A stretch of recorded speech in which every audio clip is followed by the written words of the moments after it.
Assalamualaikum warahmatullahi wabarakatuh. Selamat pagi pemirsa yang ada di rumah, tentunya pemirsa PAL TV. Hari ini senang sekali kita ada di kawasan yang ini luar biasa, integritasnya sudah tercium dari kita masuk tadi ya ini ya. Iya, benar sekali Midun. Dan hari ini tentunya kita di program Jaksa Menyapa bersama saya Midun Radistia. Dan saya Mau Zafira, pemirsa program Jaksa Menyapa yang diinisiasi oleh Kejaksaan Tinggi Sumatera Selatan dan juga Palembang Televisi, serta juga akan melibatkan seluruh kejaksaan negeri yang ada di Sumatera Selatan guna untuk mengedukasi masyarakat dan juga memberikan informasi terkait hukum, mengenali hukum dan menjauhi hukuman. Betul sekali. Dan kita hari ini mungkin kurang lebih akan 8 SKS lebih ya hari ini. Banyak sekali ilmu yang akan kita dapatkan hari ini. Betul. Tema kita hari ini Amal adalah peran strategis Kejaksaan Tinggi Sumsel dalam menegakkan keadilan. Jadi memang kita kalau mengenal atau juga mendengar nama Kejati begitu ya, ini akan lekat dengan erat dengan hubungannya dengan peradilan begitu. Betul. Nah, kita akan tahu lebih mendalam terkait dengan keadilan dan juga integritas yang ditegakkan di Kejaksaan Tinggi Sumatera Selatan hari Karena ini. kita juga mendatangkan narasumber yang bukan sembarangan ini. Betul. Yang sangat berkompeten di bidangnya. Dan juga kita langsung ini perkenalan juga pemirsa ini dengan salah satu petinggi yang ada di Kejaksaan Tinggi Sumatera Selatan. Ini ada Pak Wakil Kepala Kejaksaan Tinggi Sumatera Selatan yang terhormat ada Bapak Pipu Firman Priyadi SHMH. Assalamualaikum. Waalaikumsalam. Apa kabar Pak Pipu? Kabar baik. Alhamdulillah sehat selalu. Baik. Semangat selalu ya Pak. Siap. Sehat ya Pak ya, salam sehat juga pastinya. Baik, nah ini selain Pak Pipu juga, Amal kita juga hadirkan dua narasumber ini mendampingi Bapak ya, dan juga sudah hadir di tengah-tengah kita semua. Yang pertama ada Ibu Kori Mustikawati selaku KSIA. Selamat pagi Ibu. Pagi. Baik. Sehat Ibu Kori? Alhamdulillah sehat. Iya, dari wajahnya cantik ya, berseri-seri. Iya, tapi kalau sudah berhadapan dengan Ibu Kori gemeter juga masih. Kalau dalam kasus maksudnya. Betul. Di sebelahnya ada siapa ini Midun? Baik, yang kedua ada Pak Dede Muhammad Yasin selaku Kasibes. Selamat pagi juga Bapak. Sehat ya Pak? Pak Dede, sehat Pak. Wah ini dia juga Midun mukanya sudah berseri-seri. Ya. Ciri-ciri wong yang banyak duit tapi kate utang. Betul. Dan banyak literasi, banyak ilmunya ya. Betul. Nah hari ini pemirsa di rumah, sebelum kita ngobrol lebih jelas dengan tema kita hari ini, kita akan lebih kenal dengan para petinggi tadi. Ada Bapak Wakil Kepala Kejaksaan Tinggi dan juga ada Ibu Kori dan juga Bapak Dede. Boleh Pak, mungkin dari Pak Pipu dulu memperkenalkan dirinya selama karir di Kejaksaan itu seperti apa Pak? Silakan. Terima kasih atas kesempatan yang diberikan. Assalamualaikum warahmatullahi wabarakatuh. Waalaikumsalam. Para warga Adiaksa yang saya hormati, kemudian sahabat Adiaksa, dan juga ini masyarakat ya, khususnya di Sumatera Selatan, yang saya hormati pula, pemirsa PAL TV. Pada kesempatan ini saya akan perkenalkan diri, jenjang karir ya. Jenjang karir, di mana saya meniti karir di Kejaksaan Republik Indonesia. Betul. Jadi saya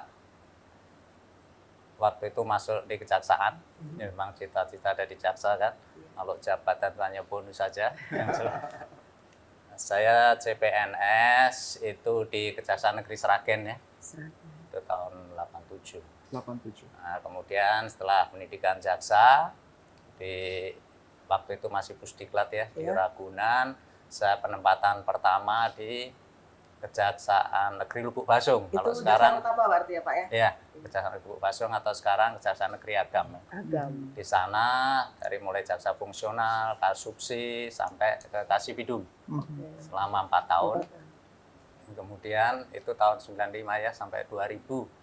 Tahun 2000 setelah Kasibidum di Kejaksaan Negeri Lubuk Basung, saya kasih Pidjus Kejaksaan Negeri Wonogiri 2 tahun di sana.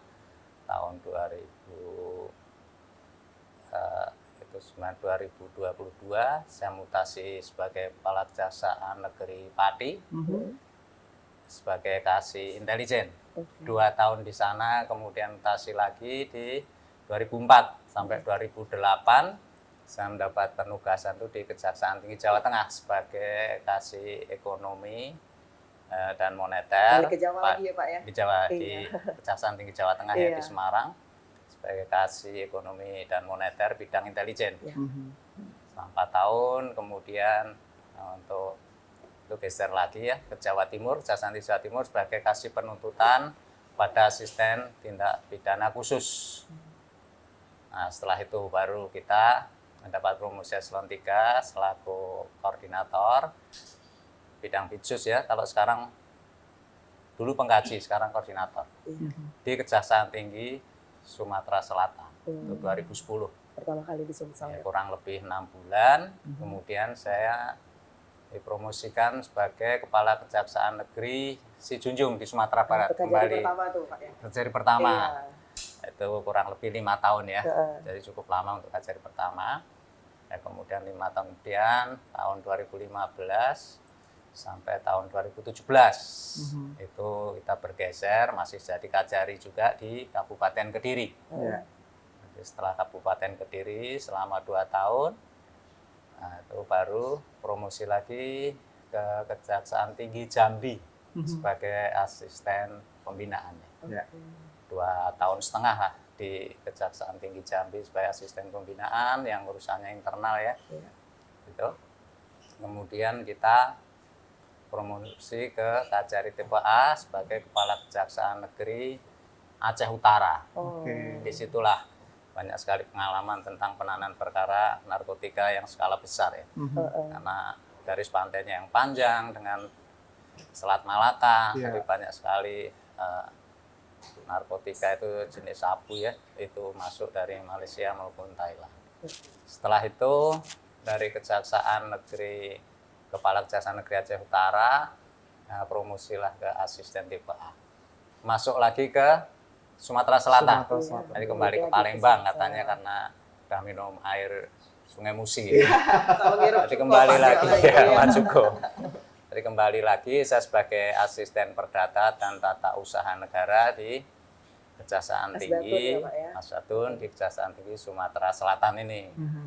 Nah, dari sinilah saya promosi ke eselon 2 ya, yaitu sebagai koordinator di tindak pidana umum di Direktorat Narkotika di Jampidum, Kejaksaan Agung Republik Indonesia.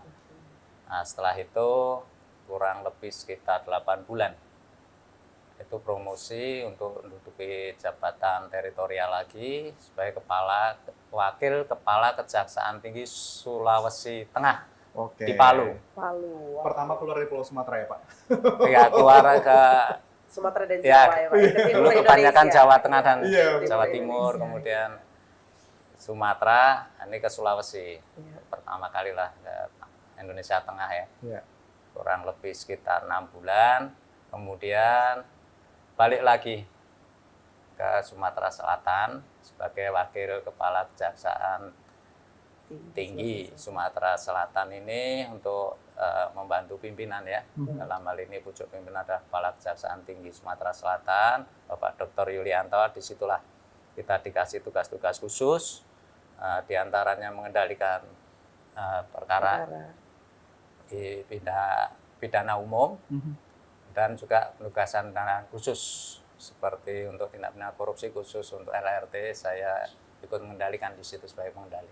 Saya kira itu ya untuk perkenalan kepada pemirsa PAL TV dan juga warga Atiaksa dan sahabat Atiaksa pada pagi hari ini. Luar biasa, Midun, perkenalannya sangat panjang ya. Betul, ini kalau dibikin biografi nggak cukup. Iya betul.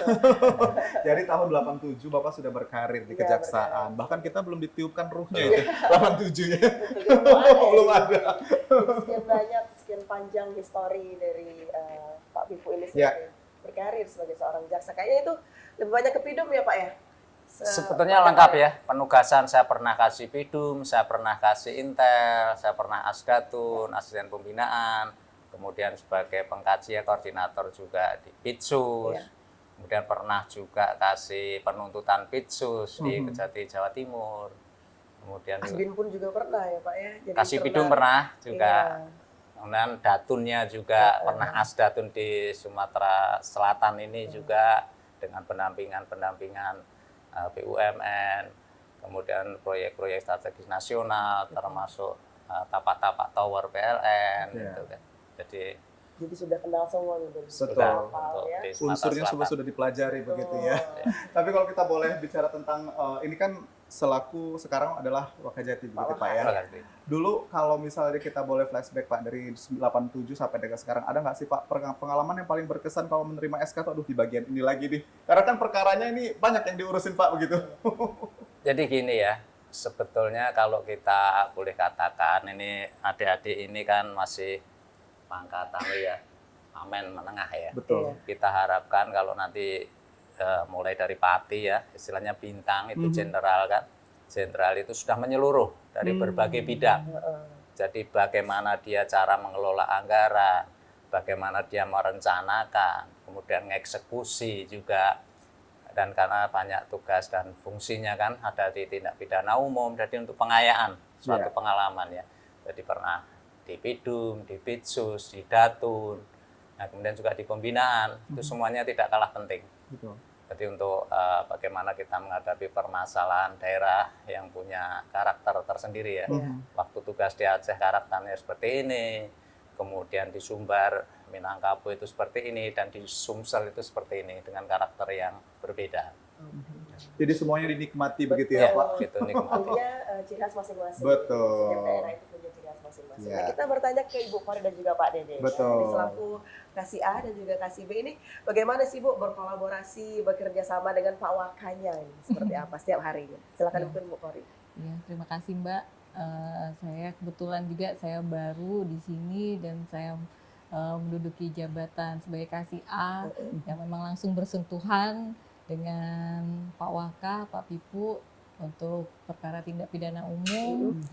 Jadi selama ini saya merasa banyak sekali pengalaman-pengalaman baru lagi. Memang sebelumnya memang saya pernah di bidang pidana umum juga sebelumnya, dan tindak pidana khusus baru di sini banyak sekali.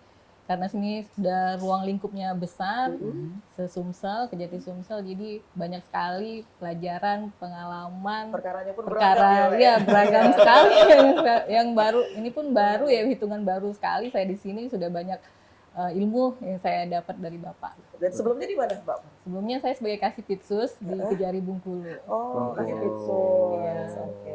Jadi kalau setiap hari berkomunikasi dengan Pak Pipunya bagaimana ini? Hampir setiap hari komunikasi sama Bapak Mengenai perkara, iya, macam-macam ya, Pak, perkara, ya pengalaman Bapak suka sharing juga, Iya. memberikan ilmu juga.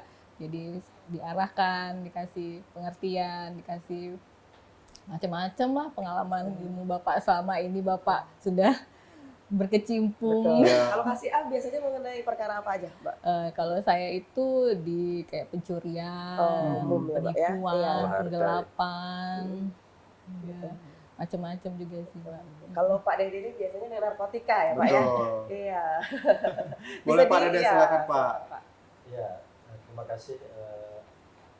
Kebetulan saya memang sudah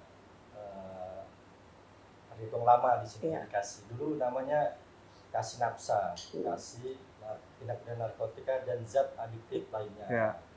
Ada perubahan nomenklatur dari Kejaksaan Agung, sekarang jadi Kasih B, tapi Oke. tetap sama ininya apa artinya seperti itu.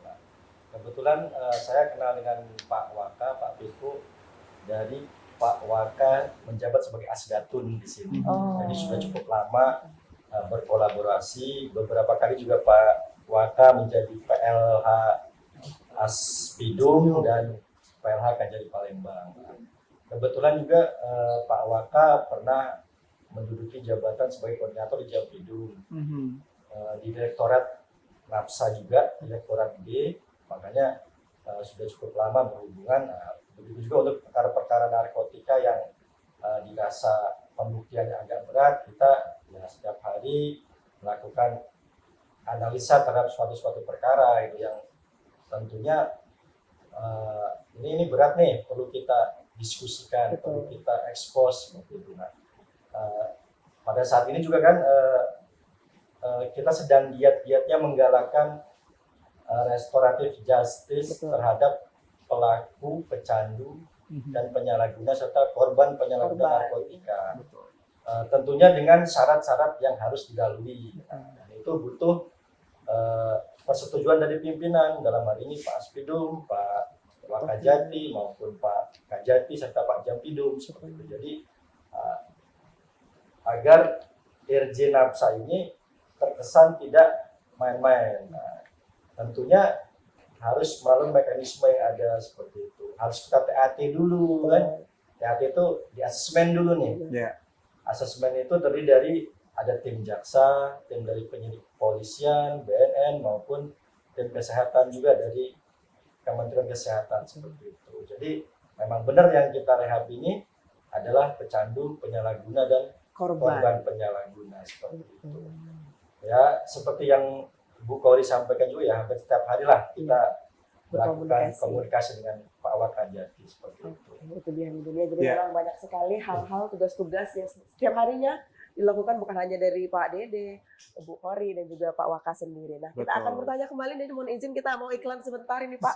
Ada yang mau lewat dulu. Betul. Jadi pemirsa kami akan segera kembali. Tetap bersama kami di Jaksa Jaksa Menyapa. Menyapa.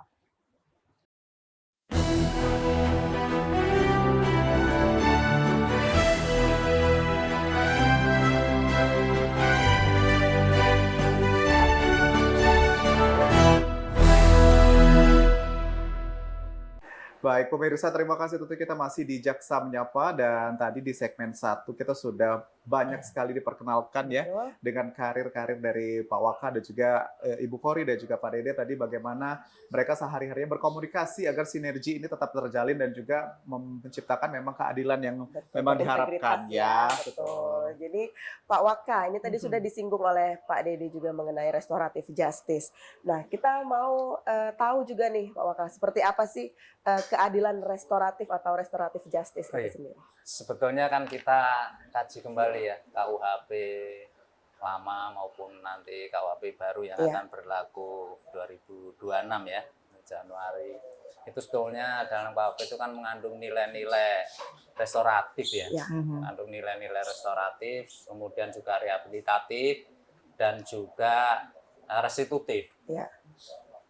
Jadi disitulah nilai-nilai itu kan untuk tindak pidana tertentu tentunya ya kan. Bagaimana tindak pidana itu untuk yang sifatnya ringan, kemudian juga daya rusaknya itu tidak begitu dahsyat ya, tidak serius. Betul. Itu ada pendekatan restoratif justice. Betul. Jadi penyelesaian perkara di luar Di luar persidangan. persidangan. Betul. Tentu saja dengan asas juga kan, cepat, biaya ringan, Betul. ya, sederhana, Banyak syarat-syaratnya ya. juga ya Pak ya. Syarat-syaratnya banyak sekali Iya. yang harus dipenuhi, jadi tidak serta-merta restorasi justice tadi. Dan juga itu perlu diperhatikan bahwa dari nomenklaturnya sendiri kan restoratif justice. Iya. Jadi semua itu harus terrestorasi. Gitu kan. Kemudian kalau ada kerugian bagaimana? Ya ada restitusinya. Kemudian kalau dia rusaknya itu sosial atau psikis ya harus direhabilitasi. Iya. Di situ kan. Nah, itu juga telah dilembagakan sekarang. Dulu itu program dari Kejaksaan Agung Republik Indonesia ya, dari Pak Jaksa Agung untuk restorasi justice tadi, kemudian yang kebanyakan itu memang di bidang tindak pidana umum ya. Ini Bu Kori ini kasih A, itu tindak pidana orang harta benda. Oh, harda. Kemudian kalau DD, Pak DD ini kasih B, itu untuk nafsa, narkotika dan zat aktif lainnya. Nah, di situ ada surat dari Jampidum ya. Siapa? Itu peraturan Jaksa Agung nomor 15 tahun 2020. Itu secara umum restorasi justice, dan secara khusus itu Perja 18 tahun 2001, tahun kemudian itu untuk perkara narkotika khususnya untuk pecandu, penyalahguna sama korban Iya. peredaran gelap narkotika. Betul. Kenapa peredaran gelap ini harus dianukan? Itu kalau di Undang-Undang Narkotika itu pasal 127 ya. Jadi pada hakikatnya tempat dia itu bukan di lapas. Dia harus kembali ke masyarakat. Jadi ke Kalau rumah dia- rehabilitasi iya. seperti itu Pak. Dengan Atau pendekatan, dengan pendekatan. pendekatan rehabilitasi itu Iya. bisa tergantung tingkat ketergantungannya ya. Oke. Iya. Kalau pecandu itu ketergantungannya itu level 1 ya dia harus rehabilitasi 2 itu ya, medis, sosial. Oke. Nah, kalau menengah itu juga rehabilitasi, yang rawat inap kan. Iya. Tapi kalau ketergantungannya ringan hanya sekali make, diajak temennya gitu kan. Nah, itu ringan bisa rawat jalan untuk rehabilitasinya. Kemudian sosial juga tidak kalah penting, termasuk pasca rehab tadi. Untuk rehabilitasi sosial, tadi kalau memang anak itu sekolah, kan tidak mungkin mau direhabilitasi di kita kerjasama dengan Balai Pelatihan Kerja Suruh Bekerja kan. Iya. Kalau dia memang sekolah ya Biarkan dia back to school. Iya. Kalau dia mahasiswa ya back to kampus. Jadi dia harus tetap belajar. Kalau dia karena narkotika tidak punya pekerjaan atau apa, ya nanti kita rehabilitasi sosialnya ya untuk latihan kerja. Yang punya keahlian nanti inginnya jadi montir, ingin jadi driver, Jadi atau diarahkan pengrajin ya, Pak, ya? diarahkan. Iya, betul. Nah, setelah itu pasca rehab, dia kembali ke masyarakat itu ada harmoni lagi. Oke. Nah, dia yang bekerja-bekerja, yang sekolah-sekolah gitu kan. Disitulah humanis kita. Oke. Kita tidak hanya represif di penanganan perkara-perkara yang sifatnya berat ya. Untuk yang big fish, untuk penanganan korupsi, kemudian juga kejahatan serius, karena di sini juga tinggi sekali di Bukori itu orang harta benda ya. Iya. Dia pembunuhan itu statistiknya tinggi. Di Sumatera Selatan ya, Bu? Sumatera Selatan, Iya. kemudian pencurian dengan kekerasan, rampokan ya istilah awamnya tinggi sekali. Oke. Bagaimana kita anukan itu? Betul. Kesadaran hukum bahwa penyelesaian perkara itu bukan dengan kekerasan. Betul. Nah, kalau restoratif yang teranyar yang kemarin Bapak pimpin seperti apa yang di Kota Pramumulih itu, Pak? Yang di Pramumulih kalau nggak salah yang kemarin. yang untuk narkotika. Iya, Narkotika yang restoratif itu justice ya. ada di Kejari Palembang ya. Oh, di Palembang. Di Palembang itu pada hakikatnya dia itu memang memenuhi persyaratan ya. Oke. Setelah dilakukan seperti tadi sampaikan Pak Kasibi bahwa itu ada hasil dari tim asesmen terpadu. Oke. Jadi hasil dari TAT tadi. Iya. Biasa kita singkat TAT bahwa tim asesmen terpadu itu unsurnya dari rekan-rekan dari BNN, kemudian dari kepolisian, Betul. kemudian dari kejaksaan, kemudian dari kesehatan ya, bisa kementerian, bisa dinas kesehatan, dan kesehatan. juga dari sosial, bisa kementerian sosial yang ada balai di sini juga dinas sosial. Oke. Jadi banyak Ya, melibatkan jadi unsur kita ya, Pak, ya? profiling ya. Iya. Dari berbagai sisi kita harapkan mendapatkan hasil TAT yang objektif Betul. gitu, baik secara medis apa nanti termasuk di situ rekomendasinya akan Betul. kita. Tapi Kita- tetap akan diputuskan oleh vertikal ya, Pak ya, ke Jampidum di atas. Yang untuk sementara ini belum dilepas ya. Oh, belum. Memang kebijakan untuk petunjuk dikabulkan atau tidaknya kan harus diuji ya. Betul. Syarat-syarat formil material. Jadi masih dalam tahap Ya, proses. kemudian profilingnya kita juga punya instrumen intelijen kan. Ya. Jadi kita profiling benar enggak ini. Jangan sampai ada penyesatan ya. Betul. Betul. Jadi itu. Dan di dalam satu kasus itu banyak sekali melibatkan unsur. Betul, dan memang ini ujung-ujungnya adalah untuk tadi keadilan tadi ya. Ya. Itu termasuk pembiayaannya. Ya, Juga lembaga rehabilitasinya. Karena tidak di setiap kabupaten kota itu ada. Betul. Ya kan? Iya. Kemudian ada juga tempat rehab, tapi anggarannya nggak ada. Iya. Kemudian dibuat tempat rehab, tapi tenaga medis, tenaga sosialnya tidak ada. betul. Nah, sekarang kita akomodir itu. Saya sudah berkoordinasi dan rencana nanti ada MOU dengan Direktur Rumah Sakit Ernadi Bahar ya. Iya. Yang di situ Rumah Sakit Jiwa itu merangkap untuk rehabilitasi ketergantungan nafsa. Jadi termasuk untuk pembiayaannya. Bagi yang tidak mampu, apabila dia mampu silakan rehab mandiri. Kalau tidak mampu, nanti dengan surat keterangan tidak mampu akan diakomodir di situ. Oke. Betul. Jadi itu Gitu. bisa Juga nanti dengan efisiensi ya. lembaga-lembaga sosial kemasyarakatan apa itu nanti kita bekerja sama. Jadi memang betul-betul terasa manfaatnya ya. Setelah Betul. keluar dari rehabilitasi medis sosial itu dia memang bisa kembali ke masyarakat hidup Betul. normal. Mengembalikan keadaan seperti semula. Keadaan lagi. semula. Meringankan beban juga ya. Jadi memang kalau misalnya di apa namanya dialurkan begitu ya, akan Ya. keluarnya kembali ke tadi Jadi ke paling masyarakat. kita gugah juga ini komitmen dari kepala daerah ya, Ya. baik gubernur, bupati, wali kota yang bangun rumah sakit banyak gitu kan. Betul. Jadi yang sehat, yang sakit itu tidak hanya fisik aja, Ya. tapi di Mental sini juga ada ya, Pak, ya. sosialnya juga, Betul. psikisnya ada yang sakit. Bagaimana kita sembuhkan anak kita Ya. generasi muda tadi bisa kembali karena masa depannya masih panjang. Betul Saya kira sekali, itu. Pak. Jadi sisihkanlah anggaran, Ya. anukanlah itu dengan eksekutif, legislatif peduli pada korban dari peredaran gelap narkotika. Gitu. Baik. Ini juga ada satu lagi penyakit Pak ini. Penyakitnya kantong biasanya. Buntu ini. Ini apa Pak. disiapkan juga RJ-nya Pak. Oke, Baik, kita ke Pak Dede dan juga Bu Kori ini yang selalu bersentuhan dengan perkaranya, Bu. Kalau kita lihat kan Kejaksaan Tinggi ini erat kaitannya dengan integritas. Kalau bagaimana kita memastikan proses perkara ini berjalan sesuai dengan integritas yang ada? Mungkin Pak Dede. Ada faktanya. Ya, untuk memastikan suatu perkara itu sesuai dengan aturan yang ada dan integritas, ya kita harus mengikuti SOP yang ada, Mas. Nah, di kejaksaan itu ada buku pedomannya, buku pedoman 24 tahun 2021. Di situ mengatur seluruh penanganan perkara tindak pidana umum, baik itu Poharda, Kamlektibum, teroris ataupun tindak pidana narkotika seperti itu. Dari penerimaan SPDP sampai eksekusi. Penerimaan SPDP, penunjukan jaksa peneliti, penerimaan tersangka dan barang bukti, dikasih petunjuk dulu 18-19, terus setelah tahap 2 penerimaan tersangka dan barang bukti dari penyidik, terus kita limpahkan ke pengadilan untuk disidangkan dengan acara pemeriksaan biasa, cepat atau singkat, sesuai berat ringannya dari pidana penjara yang ancaman yang di pasal-pasal di undang-undang pidana tersebut.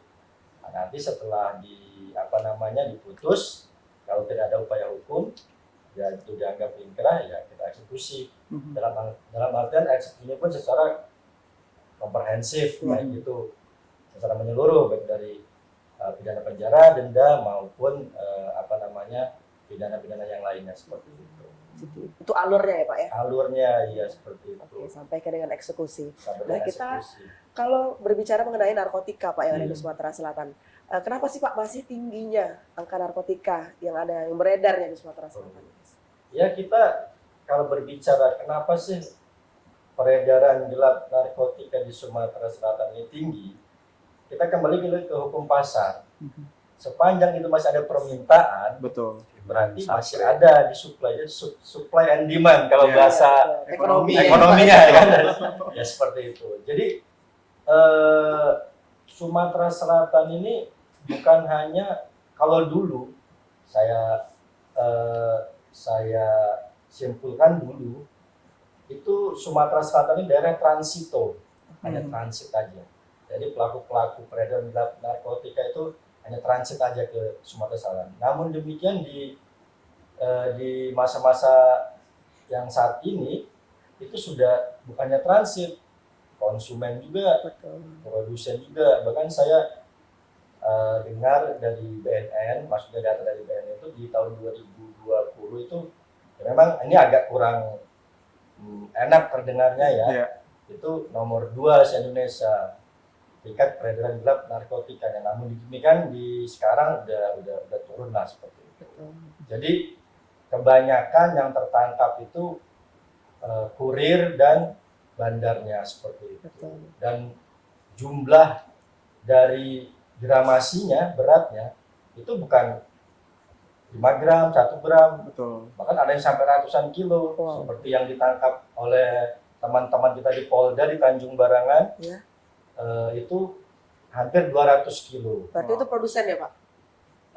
Dia ini boleh dikatakan bandar. Oh, bandar. Dia dari Aceh kalau nggak salah. Sindikasi. Sabu-sabu metamfetamina golongan 1 150 kilo, ekstasi MDMA-nya 50 kilo.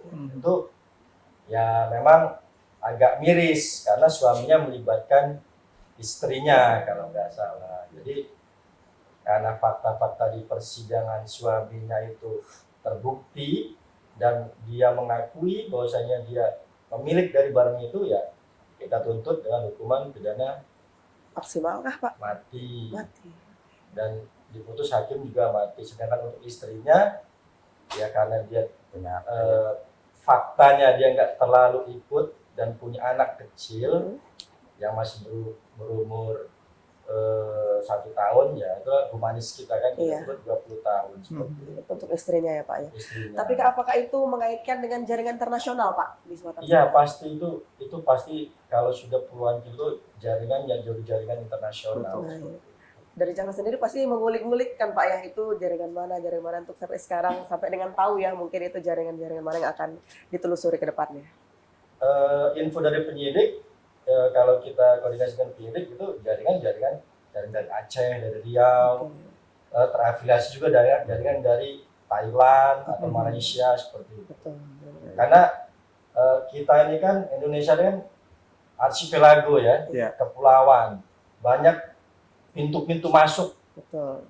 Kalau di negara-negara lain kan berbatasan dengan negara lain kan, maksudnya pintu masuk itu mungkin sedikit lah. Tapi kalau Indonesia kan banyak pelabuhan, karena kita punya lautan yang luas juga kan gitu, daerah kepulauan, entah itu masuk dari sungai mana, apa laut mana kan, entah dari pelabuhan yang dinyatakan ilegal, nggak legal seperti itu. Jadi itu ya salah satu parameter yang kenapa peredaran gelap narkotika di Sumsel ini tinggi seperti itu. Betul, karena memang tadi masih adanya konsumen begitu Masih ya. Masih ada permintaan. Rugi pasarnya kalau nggak jualan kalau ada permintaan. Jadi memang permintaannya yang harus diberantas sebetulnya ya. Baik, kalau kita ke Bu Kori nih Bu, dikasih bidang pidana umum ya Bu ya. Ini bagaimana perkara yang bersentuhan dengan integritas ini seperti apa Bu?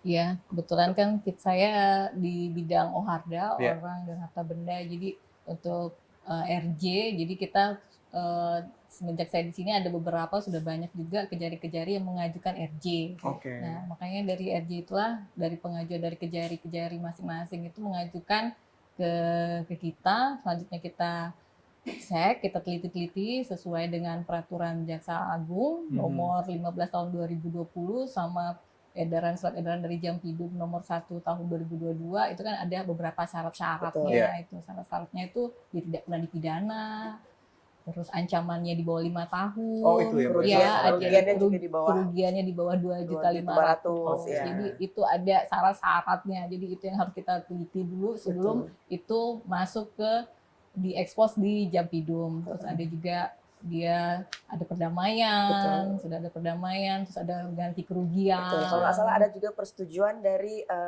pemuka adat Ya, seperti itu Bu ya. dari tokoh agama, pemuda, dari seperti lingkungan itu. tetangga Iya, terutama gitu. Jadi alhamdulillah sampai sekarang sudah banyak lah yang kita selesaikan di dalam proses pengerjaan ini. Oke, tadi restoratif justice. Iya. Kalau untuk mungkin perkara yang OHARDA, yang paling tinggi itu di perkara apa sih, Bu? Kalau di OHARDA itu ada pencurian. Pencurian di Sumatera Selatan yang iya, paling tinggi masih. pencurian,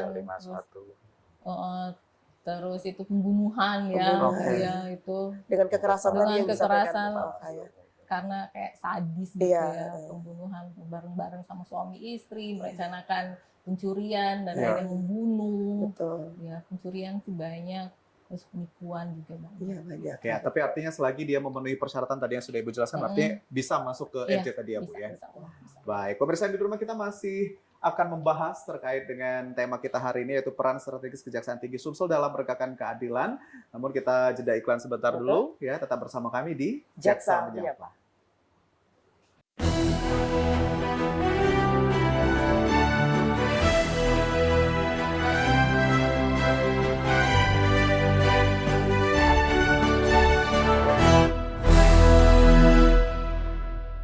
Terima kasih pemirsa PAL TV, Anda masih bersama kami di Jaksa Menyapa, dan tidak terasa Midon kita Ya. sudah di segmen ketiga, segmen 1, segmen 2 kita sudah banyak sekali bercerita mengenai perkenalan dan juga mengenai perkara-perkara yang ada di Kejaksaan Tinggi Sumatera Selatan. Betul, dan tadi juga kita sudah dikenalkan dengan restoratif justice ya. Betul. Ini juga satu hal yang memang sedikit membantu begitu ya, dan juga akhirnya nanti masyarakat juga bisa kembali ke sosialnya masing-masing dengan ilmu yang lebih bertambah lagi. luar biasa. Ya, kalau kita kembali lagi nih Pak ke RJ sendiri untuk Pak Waka terkait dengan tantangan utamanya Pak untuk menegakkan RJ ini seperti apa sih Pak? Seperti di Sumsel khususnya Pak. Iya, untuk tantangannya ya.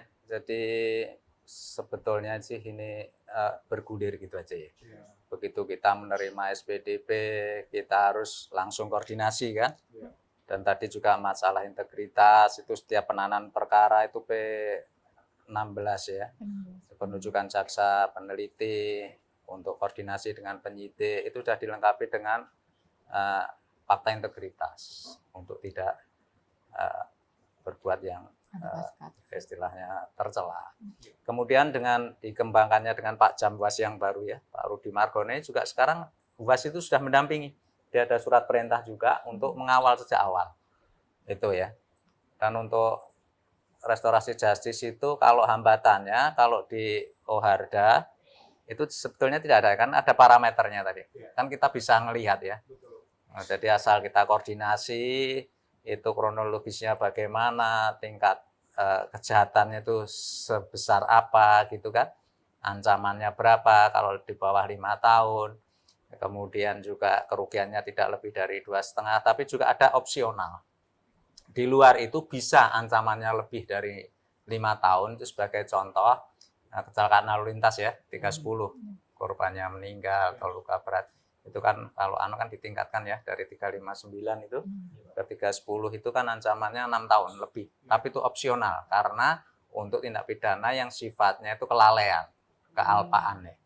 Nah, kelalaian lalu lintas. Tapi dengan syarat memang harus ada tentu saja perdamaian ya. Nah, perdamaian tadi kan boleh dikatakan, kemudian juga ada restitusinya. Kalau orang itu luka berat, ya dibiaya rumah sakitnya, selama dia tidak bekerja dikasih kompensasi, ya kemudian ada perdamaian. Nah, itu bisa untuk opsional itu. Kemudian juga yang lebih hambatan ada narkotika ya. Tidak setiap kabupaten kota itu ada BNN, ada TMTAT. Tapi kita mobilisasi ya. Kita sering Zoom meeting itu kita mobilisasi, kita dorong para kajari itu untuk bagaimana TAT. Kalau enggak, kita fasilitasi untuk koordinasi dengan BNN di sini. Jadi betul-betul nanti hukum itu betul-betul objektif dan universal. Tidak berlaku hanya di Palembang aja, tapi juga sampai ke Empat Lawang, sampai Oku Timur, Oku Selatan, semuanya kita fasilitasi. Jangan sampai bahwa dia itu pecandu, penyalahguna, kemudian hakikatnya adalah korban, itu yang sebetulnya memenuhi syarat. Tapi karena kendala-kendala fasilitas di daerah tidak ada. Kemudian kita jangan sampai malas, APH tadi berkoordinasi kan. Jadi memang mudah diucapkan, sulit dilaksanakan koordinasi. Dia harus koordinasi, kemudian kalau memang tidak ada TAT, kita bantu di sini untuk tim TAT-nya. Kemudian apabila di sana tidak ada balai rehab, kita fasilitasi. Nanti koordinasi dengan Rumah Sakit Nadi Bahar ya kan. Nah, kita anukan di sana. Kalau rawat inap dengan sosial pun juga gitu, kita fasilitasi. Jadi semua bisa berlaku di seluruh Sumsel ini. Hukum itu berlaku walaupun dengan kearifan lokal juga. Tapi paling tidak hukum itu kan harus objektif, universal. Jadi tidak ada istilah tajam di atas,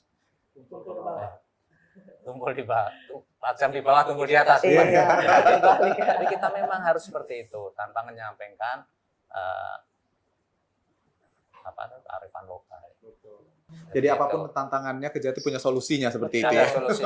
Dan itulah yang kita harapkan rekan-rekan dari Kejaksaan Negeri, Kasibidung, jaksa fasilitator itu terbuka. Ya. Nanti kita carikan solusinya di sini. Karena memang kadang tidak ada di undang-undang kan, tapi karena jam terbang rekan-rekan kita di Kejati itu tinggi, jadi semuanya itu sebenarnya sudah ada solusi. Cuma tidak dibukukan dalam bank masalah sama penyelesaian. Jadi kesannya seperti ini masalah baru, sebenarnya nggak ada. Kalau kita anu lagi semuanya ada solusi. Jadi itu yang kan. Itu. Baik. Sudah didorong dan juga difasilitasi lagi. Betul. Jadi kalaupun apapun letak ya. geografis yang mungkin jauh di daerah Sumatera Selatan ya bisa difasilitasi, kita bisa dengan online meeting ya Pak, Zoom meeting ya Pak ya dari sini. Oke. Kita mungkin ke Bu Kori mengenai Oharda Bu. Tuntutan maksimal yang pernah dilakukan. Mungkin Bu Kori juga baru ya atau pernah juga mendengar seperti apa tuntutan yang pernah dilakukan? Iya, tuntutan yang maksimal itu pidana mati ya Mbak. Iya. Mengenai kasus apa? Mengenai kasus pembunuhan. Pembunuhan yang ada di Sumatera Iya, Selatan ya Mbak. pembunuhan dengan berencana. Oke. Itu paling tinggi dan hati kita juga ya, maksudnya tuh pakai bismillah gitu kan. Jadi kok setega, maksudnya tuh saya aja masih Sampai gemetar mungkin ya Bu, iya, membayangkan bismillah aja kasusnya. lah ya, gitu Bu, kan. ya. Emang kita dan lihat kasus posisinya seperti apa, sudah berencana, sadis juga kan. Terus harapan kita adanya perdamaian, tapi yang mungkin tidak ada perdamaian ya, jadi emang sesuai dengan aturan, sudah ada petunjuk dari pimpinan mati, kita hukuman mati. Itu dia dari pembunuhan ya. Betul, apalagi sudah berencana tadi. Kalau kata Bu Kori memang sudah terencana, berarti memang apalagi mau berdamai mungkin agak lebih sulit Iya, diterima begitu ya Bu ya. Kalau tindakan mungkin dari Oharda kan ada juga tindakan asusila ya Bu ya. Iya. Kekerasan terhadap anak dan wanita itu seperti apa di Sumatera Selatan? Untuk sekarang di Oharda sudah nomenklatur yang terbaru sudah tidak di Oharda lagi, sudah pindah ke Kamnek. Dikasih Kamnek. Iya. Berarti bukan dari Ibu Kori lagi Iya, ya? udah pindah ke KCD. KCD. Baik. Nah, kita ke Pak Dede, Pak. Ini terkait dengan Napsa ya. Ya, Kalau kita lihat kan RJ juga ada mungkin difasilitasi Pak untuk ini. Tapi sudahkah ada contoh kasus yang berhasil Pak untuk ke RJ-nya sendiri kalau Napsa sendiri Pak? Terima kasih. Untuk RJ narkotika sendiri sudah ada yang berhasil Pak Eva ya. Sekitar sebulan yang lalu itu diinisiasi dengan Kejaksaan Negeri Palembang. Jadi kita dorong, kita bantu, kita diskusi tentunya dengan pedoman yang ada, pedoman 18 tahun 2021. Jadi di situ pedoman itu penyelesaian, tentunya penyelesaian penanganan perkara, syarat-syarat ya. Bagi pecandu, penyalahguna, dan korban penyalahguna seperti itu dengan pendekatan restoratif justice sebagai pelaksana asas dominis litis jaksa seperti itu. Jadi pecah telur lah di tahun 2002, di awal 2025 ini pecah telur Kejaksaan Tinggi Sumatera Selatan melalui Kejaksaan Negeri Palembang, tersangka yang setelah kita analisa sangkaan pasalnya itu 112 dan 127. Jadi dia ini membeli narkotika jenis sabu-sabu untuk dipakai diri sendiri. Jadi end user itu memenuhi syarat-syarat yang dipedoman, harus end user, tidak beratnya itu lebih kurang dari 1 gram sesuai pedoman 4 tahun 2000 Perma nomor 4 tahun 2010. Bukan jaringan nasional internasional, urin positif, gitu. Terus ada surat pernyataan dari si tersangka bersedia untuk direhab, dan kita profiling juga karena yang bersangkutan ini masuk kategori orang yang tidak mampu, ada SKTM, surat keterangan tidak mampu, yang nanti muaranya SKTM ini untuk ke Dinas Kesehatan Provinsi. Alhamdulillah oleh pimpinan, oleh Pak Wakajati, Pak Kajati, dan Jampidum disetujui rehab Napsa ini. Atas dasar surat tersebut, surat SKTM itu nanti pembiayaannya di backup sama Dinas Kesehatan Provinsi. Karena apa? Karena tersangka ini kan warga Palembang juga, warga Kota Palembang, warga Provinsi Sumsel juga seperti itu. Jadi terkait RJ Napsa sama dengan RJ Oharda juga melibatkan banyak institusi di luar. Kalau di Napsa itu ada BNN-nya, dia leading sektor untuk asesmen terpadunya. Penyidik Polri kan, selaku tim hukum juga, selaku penyidik yang menangani perkara yang RJ di Palembang ini. Dan ada jaksa seperti itu. Ada Dinas Kesehatan, nanti ada Dinas Sosial. Jadi banyak melibatkan stakeholder di daerah, dan kita juga atas persetujuan Pak Wakajati dan Pak Piku dalam waktu dekat akan melakukan MOU dengan Rumah Sakit Anali Bahar. Karena apa? Karena banyak warga-warga di Palembang ini masuk kategori pecandu dan penyalahguna narkotika atau penyalahguna. Bagi masyarakat yang tidak mampu, ya itu tadi, mohon kiranya pemerintah setempat, baik kota, kabupaten maupun provinsi, adalah menyisihkan dana untuk masyarakatnya yang kecanduan narkotika agar direhab seperti itu. Betul, difasilitasi Ada begitu ya, Pak. kepedulian lah Iya, seperti itu, Pak. Baik, itu dia ya. Mungkin ada target kah Pak dari KCB sendiri untuk restoratif justice, mungkin 1 bulannya untuk perkara seperti itu? Target kita sesuai anggaran, tapi alhamdulillah setelah dari Kejaksaan Negeri Palembang sukses disetujui RJ Napsanya, ini ke depan ada juga 2 juga dari Oku Timur, nanti menyusul kejari-kejari yang lain juga seperti itu. Karena apa? Karena memang sebelum kita laksanakan terkesan wah ini agak susah nih, banyak syarat-syarat yang dilalui. Tapi setelah dilalui, oh kayaknya nggak sesulit yang dibayangkan. Iya. Kayak kata Pak Pipo tadi, sesuai dengan pengalaman. Sesuai dengan Jadi pengalaman. kayak kasus baru ternyata sudah pernah dilalui Iya. gitu.